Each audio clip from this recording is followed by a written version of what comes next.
এদিকে দ্বিতীয় দফার ভোটের আগে উত্তরপ্রদেশের বিতর্কিত পুলিশ কর্মকর্তা অজয় পাল শর্মাকে পশ্চিমবঙ্গের নিয়োগ দিয়েছে নির্বাচন কমিশন। তার বিরুদ্ধে তৃণমূল প্রার্থীদের হুমকি দেওয়ার অভিযোগ উঠেছে। তৃণমূল নেতারা বলছেন, ভয়ের পরিবেশ তৈরি করতেই কমিশন বিতর্কিত এই পদক্ষেপ নিয়েছে।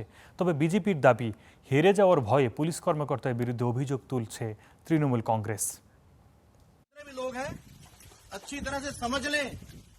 পশ্চিমবঙ্গে বিধানসভা নির্বাচনে এক প্রার্থীর বাড়িতে গিয়ে এভাবেই শাসাচ্ছেন উত্তরপ্রদেশের বিতর্কিত পুলিশ কর্মকর্তা অজয় পাল শর্মা।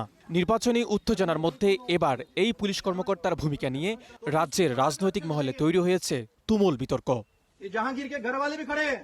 শাসক দল তৃণমূল বলছে, ভয়ের পরিবেশ তৈরি করতেই উত্তরপ্রদেশের বিতর্কিত পুলিশ কর্মকর্তাকে পশ্চিমবঙ্গে এনেছে বিজেপি।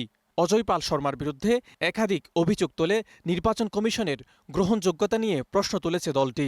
পুলিশ অবজারভার কারোর বাড়ি থেকে নিজে সরাসরি উপস্থিত থেকে ধমকানো চমকানোর এটা কোনো নিয়ম নেই।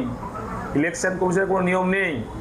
ওনার যদি কিছু বলার থাকে উনি এসপিকে বলতে পারে, লোকাল আইসিকে বলতে পারে। ওনার এখতিয়ার নেই, ইসিআইয়ের কোনো নিয়ম নেই যে উনি ডাইরেক্ট গিয়ে সরাসরি কাউকে ধমকানো চমকানো। তবে তৃণমূলের এই অভিযোগ নাকচ করে বিজেপি বলছে, ভয়মুক্ত পরিবেশ বজায় রাখতে কাজ করছে নির্বাচন কমিশন।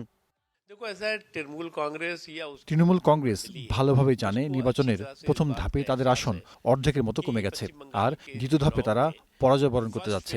ভোটাররা যাতে স্বাধীনভাবে তাদের গণতান্ত্রিক অধিকার প্রয়োগ করতে পারেন সেটা নিশ্চিত করার ক্ষেত্রে কোনো কর্মকর্তার বদনাম করা বা ভিত্তিহীন অভিযোগ তোলা ঠিক নয়। তৃণমূল কংগ্রেস কড়া হুঁশিয়ারি দিয়ে বলছে, এটি পশ্চিমবঙ্গ, উত্তরপ্রদেশ নয়। অজয়কে তার কৃতকর্মের জন্য শাস্তি পেতে হবে।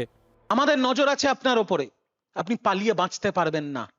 আপনি যে রাজ্যে চলে যান, যে বিজেপির নেতার হাত আপনার মাথার ওপরে থাকুক না কেন, আপনার নামে এফআইআর হবে, আপনার নামে চার্জশিট হবে, আর আপনাকে ঘেঁটি ধরে বাংলার কোর্টে নিয়ে আসা হবে। রাজনৈতিক বিশ্লেষকদের মতে এই ধরনের অভিযোগ পাল্টা অভিযোগের মধ্যে দ্বিতীয় দফার ভোট পর্ব আরও জটিল রূপ নিচ্ছে। মাজিদ শাহরিয়ার, স্টার নিউজ।